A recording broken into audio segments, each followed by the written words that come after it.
Hello travellers, so today I just wanted to do a quick video on this Woolen Prints crew neck, and this is the grey end-on-end merino wool blend shirt. So it's very similar to the mushroom colour, which I did a review on here.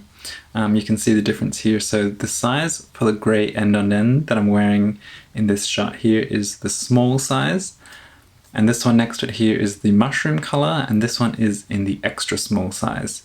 So please let me know down in the comments which of those two sizes you think fits better.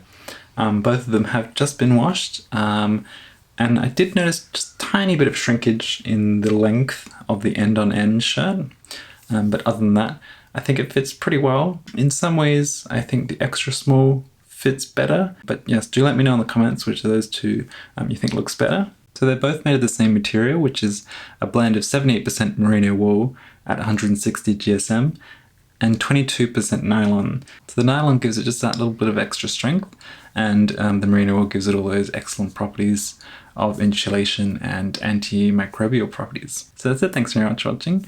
Do let me know down in the comments which of these two colours you prefer, and what you think about the end-on-end colour. It's almost sort of a slight, sort of a mint colour, more than a grey, but do let me know in the comments what you think, and be sure to stay subscribed to keep up to date with future videos.